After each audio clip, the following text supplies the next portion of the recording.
Assalamualaikum warahmatullahi wabarakatuh. Alhamdulillah nahmaduhu wa nasta'inuhu wa nastaghfiruh wa na'udzu billahi min syururi anfusina wa min sayyiati a'malina may yahdihillahu fala mudhillalah wa may yudlil fala hadiyalah. Asyhadu an la ilaha illallah wahdahu la syarikalah wa ashadu anna sayyidana wa nabiyyana wa maulana Muhammadan abduhu wa rasuluh alladzi la nabiyya ba'dah. Allahumma salli wa sallim wa barik ala sayyidina wa nabiyyina wa maulana Muhammad wa ala alihi wa ashabihi wa man tabi'a hudahu wa wala amma ba'du. Seperti biasa para pemirsa, sebelum kita melakukan kajian, terlebih dahulu kita bersama-sama membacakan Ummul Quran. Ila hadratin Nabi Muhammadin sallallahu alaihi wasallam wa ila alihi wa azwajihi wa zurriyyatihi wa ahli baitihi wa ansarihi wa atba'ihi wa ila jami'i awliya'illahi wa salihin wa suhada wal muttaqin, khususan li sahibi hadzal kitab Asy-Syaikh Muhammad Arsyad bin Abdullah Al-Banjari wa ila hadratin Nabi Muhammadin sallallahu alaihi wasallam. Al-Fatihah. A'udzu billahi minasy syaithanir rajim. Bismillahirrahmanirrahim. Alhamdulillahirabbil alamin arrahmanir rahim maliki yaumiddin. Iyyaka na'budu wa iyyaka nasta'in. Ihdinas siratal mustaqim. Siratal ladzina an'amta 'alaihim ghairil maghdubi 'alaihim waladdallin. Amin. Para pemirsa yang dicintai dan dirahmati Allah Subhanahu wa taala, insyaallah hari ini kita melanjutkan kajian kita kitab Tuhfatur Raghibin, masih di halaman 38. Halaman 38. Pada halaman 38 kitab Tuhfatur Raghibin ini, Syekh Muhammad Arsyad Al-Banjari mengatakan, qala al-mu'allif rahimahullah ta'ala wa nafa'ana bi ulumihi fid darini amin. Kata beliau, dan setengah mereka itu adalah iktikadnya bahwa tiap-tiap barang yang hadir di dalam hati daripada khawatir kebajikan atau kejahatan harus kita mengerjakan dia. Karena yang demikian itu daripada suruh Allah Ta'ala. Maka iktikad yang demikian itu kufur. Karena diisbatkan akan wahyu dan suruh Allah Ta'ala dengan hati. Dan diharuskannya Allah Ta'ala menyuruh dengan berbuat kejahatan. Dan setengah mereka itu adalah iktikadnya bahwasanya hamba apabila sampai kepada martabat kesudah-sudahan kasihnya akan Allah Ta'ala dan heninglah hatinya dan diminumnyalah minuman kasih akan Allah Ta'ala, maka gugurlah daripadanya segala taklif syara dan terangkatlah daripadanya segala ibadah, maka jadilah ibadatnya itu tafakkur juga, maka iktikad yang demikian itu kufur. Para pemirsa yang dirahmati Allah Subhanahu wa taala, di sini ada beberapa iktikad kaum Jabariyah. Ini masih Jabariyah yang menurut Syekh Arsyad Al-Banjari dalam kitab beliau ini, iktikad itu adalah iktikad yang tidak benar atau iktikad yang kufur. Yang pertama yang beliau sampaikan pada paragraf ini adalah iktikad orang-orang Jabariyah yang mengatakan atau berpendapat bahwa tiap-tiap barang yang hadir dalam hati daripada khawatir kebajikan atau kejahatan harus kita mengerjakannya. Mengerjakan akan dia. Khawatir itu artinya sesuatu yang tergerak di dalam hati ya. Yang muncul, timbul dalam hati berbentuk keinginan sesuatu. Atau kalau boleh kita menyebutnya bisikan. Nah mungkin bisikan hati. Menurut orang-orang Jabariyah berdasarkan kitab ini, ada iktikad mereka yang berpendapat bahwa atau berkeyakinan bahwa apapun yang muncul, yang hadir dalam hati daripada khawatir bisikan-bisikan hati itu, apakah itu kebaikan ataukah itu kejahatan, maka harus kita mengerjakannya. Harus di sini artinya wajib dikerjakan. Jadi kalau misalnya menurut orang Jabariyah itu begini, yang punya etikat ini maksudnya, itu adalah kalau dalam hati tiba-tiba ada bisikan untuk melakukan sesuatu, ada suara hati, ya kalau boleh juga disebut suara hati, atau sesuatu yang timbul dalam hati, ingin melakukan perbuatan. Apakah perbuatan itu baik atau perbuatan itu tidak baik atau perbuatan itu jahat, apapun bentuknya, suara hati itu wajib hukumnya dilaksanakan, harus dilaksanakan. Gitu. Jadi tidak peduli apakah dia baik atau tidak. Kalau dia baik, kerjakan yang baik. Kalau dia tidak baik, kerjakan juga yang tidak baik. Jadi bahasa beliau di sini harus kita mengerjakannya. Kenapa? Jadi wajib dikerjakan. Alasannya apa? Karena yang demikian itu daripada suruh Allah Ta'ala. Sebab kalau menurut paham orang Jabariyah, gerak hati itu perintah Allah. Suara hati itu adalah suaranya yang digerakkan oleh Allah Subhanahu wa Ta'ala. Ini perintah, ini suruhan dari Allah. Maka harus dikerjakan. Itikat yang demikian itu kata beliau kufur. Itikat yang demikian itu kufur. Kenapa jadi disebut kufur? Beliau di sini menyebutkan alasannya. Karena diisbatkan akan wahyu dan suruh Allah Ta'ala dengan hati. Jadi diisbatkan itu ditetapkan. Ini semacam wahyu atau semacam suruhan dari Allah, itu yang ditanamkan atau ditiupkan ke dalam hati manusia. Jadi pengisbatan wahyu dan suruh Allah dengan hati itu tidak benar. Jadi seolah-olah ini adalah, ya kalau wahyu itu kan biasanya kepada malaikat, ya maksud saya kepada rasul atau kepada nabi. Kalau kepada manusia ya katakanlah diilhamkan di dalam hati manusia untuk ini. Jadi seolah-olah kalau ada suara hati itu langsung dari Tuhan, itu suruhan dari Tuhan, suruhan dari Allah Subhanahu wa Ta'ala. Apakah itu baik atau tidak? Pokoknya harus dilaksanakan karena ini adalah perintah dari Allah Subhanahu wa Ta'ala. Itu yang pertama alasannya, menetapkan itu tidak benar kata beliau. Yang kedua, dan diharuskannya Allah Ta'ala menyuruh dengan berbuat kejahatan. Jadi Allah Subhanahu wa Ta'ala itu berarti menyuruh orang berbuat jahat. Padahal Allah tidak pernah menyuruh. Bahkan Allah sangat melarang hamba-hambanya melakukan perbuatan buruk atau perbuatan yang jahat. Dalam pertemuan sebelumnya kita kan sudah bicarakan lah. Memang baik dan buruk itu diciptakan oleh Allah. Tidak ada pencipta selain hanya Allah Subhanahu wa Ta'ala. Allah menciptakan kebaikan, Allah juga menciptakan keburukan. Allah menciptakan kebaikan, Allah juga menciptakan kejahatan. Semua itu ciptaan Allah Subhanahu wa Ta'ala. Tapi ada perbedaannya nanti. Kebaikan yang diciptakan Allah Subhanahu wa Ta'ala itu diperintahkan kepada orang-orang yang beriman khususnya dan hamba-hamba Allah pada umumnya untuk dikerjakan. Itu perintah dari Allah, lakukan itu. Allah ciptakan kebaikan untuk dilaksanakan. Dan siapapun yang mau menyelaksanakannya akan dapat balasan dari Allah yang sangat besar. Kejahatan juga seperti itu. Allah ciptakan kejahatan, memang benar. Bedanya dengan kebaikan, Allah melarang hamba-hambanya melakukan kejahatan itu. Ini ciptaanku ini, tapi kau jangan lakukan. Karena Allah melarang, siapapun yang melanggar, dia akan dapat hukuman. Jadi ada perbedaan di situ.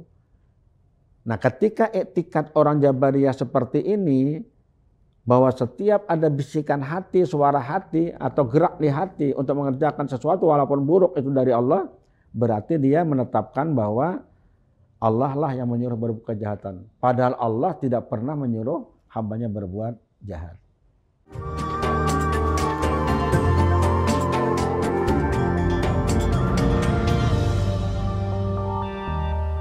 Para pemirsa yang dirahmati dan dicintai Allah Subhanahu wa Ta'ala, dengan dua alasan tadi, maka Syekh Muhammad Al-Abadjani mengatakan siapapun orang yang beretikat di dalam hati bahwa gerak hati atau bisikan yang ada dalam hati itu sebagai suruh atau perintah Allah, Sehingga orang bisa melakukan, orang harus melakukan maksud saya, apakah dia baik atau buruk, itu adalah itikat yang tidak benar atau itikat yang kufur. Memang di dalam ayat Al-Quran itu di surah As-Sams ya, ayat 7 dan ayat 8 memang ada disebutkan kalimat yang seolah-olah ya, seolah-olah seperti etikat orang Jabariyah ini seolah-olah, padahal tidak. Apa itu kalimatnya? A'udzubillahi minasyaitonirrajim. Bismillahirrahmanirrahim. Allah berfirman, "Wa nafsi wa ma sawwaha fa'alhamaha fujuraha wa taqwaha."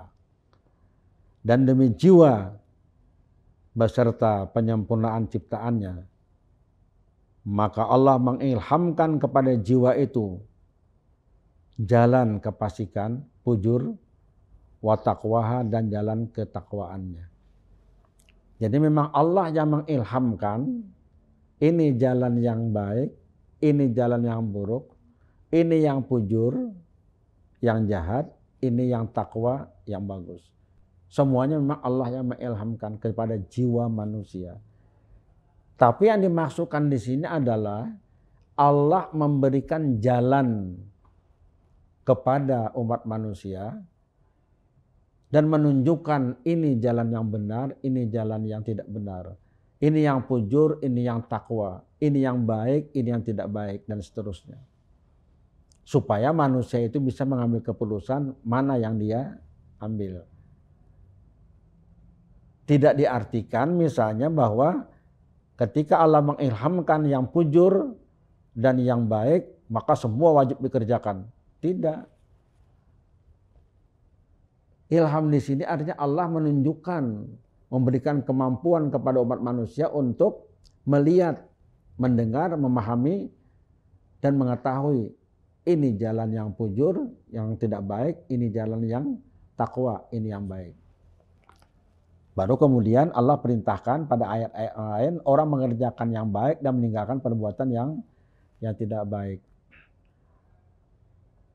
Memang kadang-kadang para pemirsa dirahmati Allah Subhanahu wa taala tersirat kan di dalam hati ya. Tersirat dalam hati ya. Khawatir, istilahnya beliau menggunakan khatir. Terbersit dalam hati. Ingin melakukan sesuatu. Apakah itu baik atau itu buruk. Nah, kita disuruh berpikir. Kalau yang baik dilakukan, lakukan. Yang tidak baik, jangan. Ada aturan hukumnya sudah yang mengatur di situ. Tidak bisa kita pukul rata seluruhnya mengatakan bahwa ini adalah suruhan Allah Subhanahu wa taala. Gerak hati itulah geraknya Allah Subhanahu wa taala. Suara hati itulah suaranya Allah Subhanahu wa taala. Bisikan hati adalah bisikan Allah Subhanahu wa taala. Laksanakan. Kalau memang baik ya silakan. Kalau tidak baik, jangan. Jadi ada aturan hukum. Sekali lagi lah memang kalau kita mempelajari pahamnya kaum Jabariyah ini, seolah-olah hukum Tuhan itu tidak berlaku bagi yang bersangkutan. Karena mereka selalu beranggapan semuanya berasal dari Allah, semua berasal dari Allah, semua berasal dari Allah. Kalau berasal dari Allah, maka semuanya Allah yang melakukannya. Saking ekstrimnya itu. Tidak ada lagi perbuatan manusia di situ. Hilang sama sekali. Dia mencuri, bukan dia mencuri, Allah yang mencuri. Dia tidak sembahyang, Allah yang tidak sembahyang. Nah, paham dasar asal dari Jabariyah seperti inilah menyebabkan timbul paham-paham yang lain. Tanpa membedakan lagi ini baik, ini buruk. Padahal Allah Subhanahu wa taala itu sudah menurunkan hukum, menentukan ketentuan, menetapkan, memberikan jalan. Ada jalan yang lurus, baik, ada jalan bengkok-bengkok, jalan yang tidak baik. Tadi saya sudah nyampaikan, kita diperintahkan hanya yang baik saja yang dilakukan. Maka disebut dengan suruhan Allah. Sedangkan yang tidak baik, yang buruk dilarang.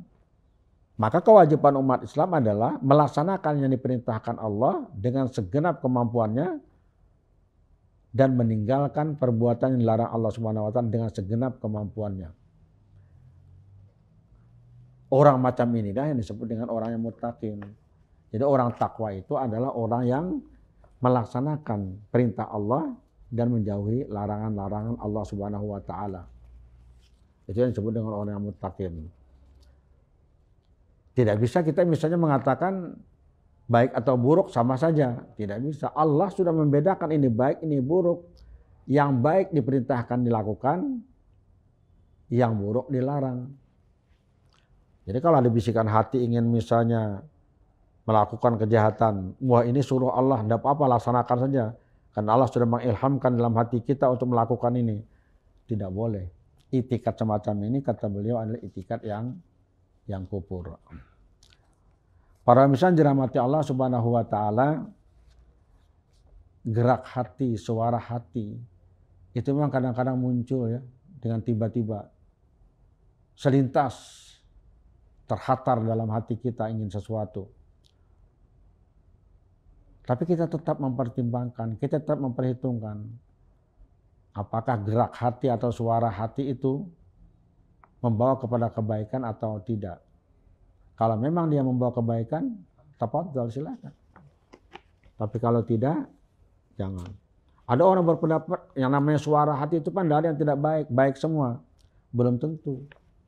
Sangat tergantung kepada situasi dan kondisi orang yang bersangkutan. Makanya disebut dengan bisikan hati, ada bisikan datang dari iblis, tapi ada juga bisikan dari malaikat. Kita waspada dengan ini. Walaupun pada dasarnya suara hati itu sangat bagus ya, pada dasarnya, tetapi ingat bisikan iblis itu tetap akan ada menggoda umat manusia.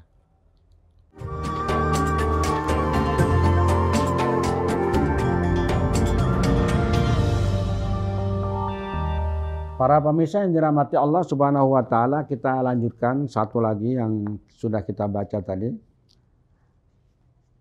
Dan setengah mereka itu adalah itikadnya bahwasanya hamba apabila sampai kepada martabat kesudah-sudahan kasihnya akan Allah Ta'ala dan heninglah hatinya dan diminumnyalah minuman kasih akan Allah Ta'ala, maka gugurlah daripadanya segala taklif syara dan terangkatlah daripadanya segala ibadat. Maka jadilah ibadah itu tafakkur juga. Maka etikat yang demikian itu kufur. Nah, ini menarik juga para pemirsa yang dirahmati Allah Subhanahu wa taala, etikat orang-orang Jabariyah. Kita masih Jabariyah ini yang dibicarakan di sini. Ada sebagian dari mereka itu berpendapat bahwa kalau orang sudah mencapai martabat cinta dan kasih sayangnya kepada Allah sampai pada puncaknya, gitu aja kita sebut ya, yang kesudah-sudahan kasihnya akan Allah.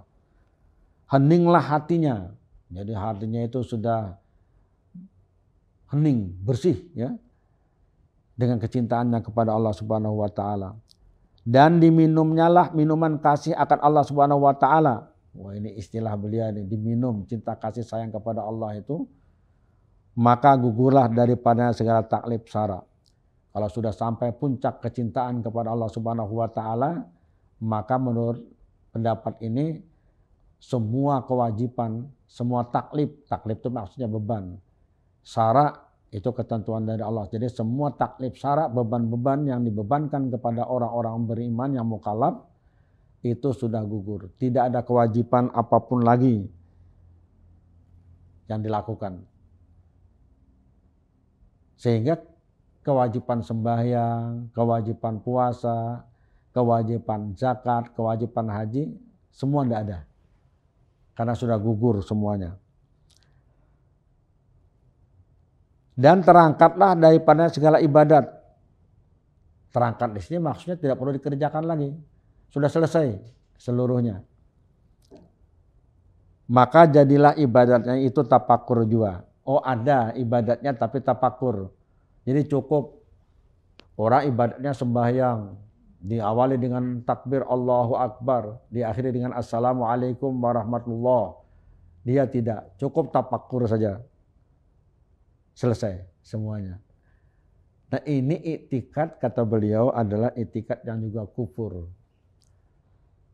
Kita berulang kali membicarakan dalam pertemuan-pertemuan kita pada kajian ini, apapun ajaran yang membawa kepada tidak melaksanakan syariat atau menyebabkan orang berpaham bebas dari taklif syara, ajaran itu adalah ajaran yang sesat. Atau dengan kata lain begini, salah satu ciri ajaran yang sesat itu adalah ajaran yang menghilangkan kewajiban kita kepada Allah Subhanahu wa taala. Ajaran yang menghilangkan taklif syara namanya.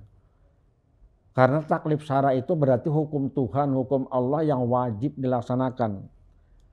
Tiba-tiba ada ajaran dengan berbagai argumentasinya, kadang-kadang rasional masuk akal, dengan berbagai cara yang dia lakukan, dengan berfilsafat sana, biasanya filosofis itu sifatnya, seolah-olah itu masuk akal, rasional, dan memang benar. Jawabannya tidak ada satupun yang benar. Seharusnya semakin tinggi ilmu seseorang, semakin kuat dan semakin besar makrifatnya kepada Allah, semakin tinggi tingkat ibadat dan pengabdiannya kepada Allah Subhanahu wa taala. Bukan sebaliknya, ilmunya bertambah tapi takwanya kepada Allah berkurang, rasa takutnya kepada Allah berkurang, bahkan hukum-hukum Tuhan dilanggar dengan seenaknya dengan berbagai alasan. Ini adalah pendapat atau keyakinan yang tidak benar. Ya seperti tadi nih, kalau saking cintanya sudah kepada Allah sampai puncak kecintaan kepada Allah Subhanahu wa taala, bahkan istilah beliau di sini heninglah hatinya. Oh, hatinya sudah bersih kira nih. Hatinya sudah bening. Karena sudah cinta kepada Allah sampai pada tingkat puncaknya. Bahkan istilah beliau diminumnya lah minuman kasih akan Allah taala itu. Kalau diminum kan menjadi menyatu dengan dirinya sudah. Gugurlah taklif syara. Tidak ada kewajiban lagi ibadat. Yang ada hanya satu, cukup dengan tafakur. Benarkah akidah ini? Beliau tegas mengatakan, maka etikat yang demikian itu adalah kufur. Tidak benar. Ini para pemirsa, kajian-kajian kadang-kadang, terutama kajian kajian tasawuf yang falsafi. Tasawuf itu kan ada dua ya. Ada tasawuf falsafi yang bersifat filosofis. Ada kajian tasawuf itu yang amali. Yang amali ini yang benar. Amali itu biasanya akhlaki, menyangkut akhlak. Bagaimana orang hidup itu jangan sombong, jangan angkuh, jangan iri hati, jangan dengki. Kalau beramal itu ikhlas lillahi ta'ala. Orang memiliki kesabaran, tawakal yang tinggi kepada Allah Subhanahu wa taala. Orang yang tidak suka mengeluh, orang yang selalu bergembira dan bangga dengan nikmat-nikmat Allah Subhanahu wa taala. Bahkan musibah pun dianggap sebagai sebuah nikmat bagi yang bersangkutan. Dia berakhlak kepada Allah, tidak pernah menyalahkan Allah Subhanahu wa taala, berakhlak kepada makhluk, berakhlak kepada lingkungan. Itu tasawuf. Orang menyebutnya tasawuf amali atau tasawuf akhlaki. Tapi kalau tasawuf filosofi, falsafi, ya tadi seperti tadi pemahamannya. Kalau orang sudah sampai ma'rifatnya kepada Allah, maka hilanglah semua kewajiban. Karena ma'rifat kepada Allah merupakan puncak dari segala ibadat. Atau tafakur misalnya. Cukup tafakur saja, berpikir sejenak.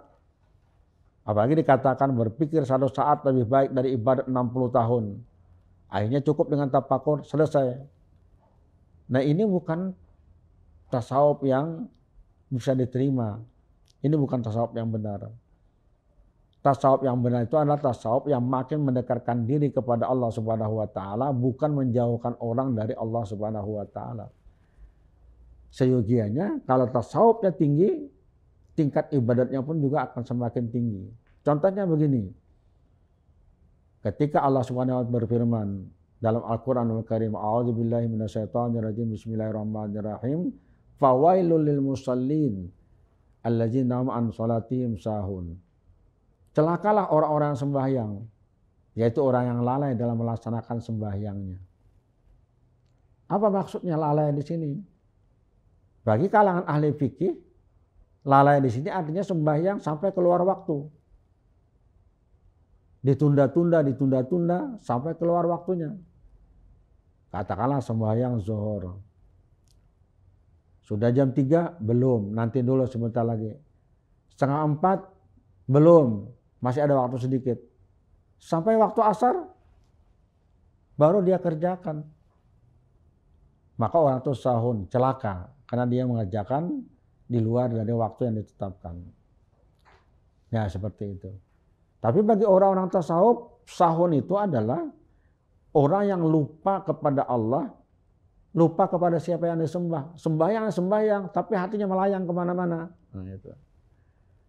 Maka untuk kesempurnaan sembahyangnya, orang diminta khusyuk dan konsen kepada siapa yang disembah. Itulah Allah Subhanahu wa Ta'ala. Nah, ini salah satu contohnya seperti itu. Jadi tasawuf itu akan menyempurnakan amal ibadat dan memperkuat orang ibadah kepada Allah Subhanahu wa Ta'ala. Boleh nggak kita sembahyang zuhur jam 2 atau jam 3? Padahal waktu zuhur itu misalnya jam 12 lewat 20 menit. Boleh, bagi orang pikir tidak apa-apa, silakan. Tapi bagi orang tasawuf tidak. Orang bertasawuf dia harus di awal waktu. Kenapa? Dia belum yakin apakah sampai umur kalau jam 2 baru melaksanakan sholat.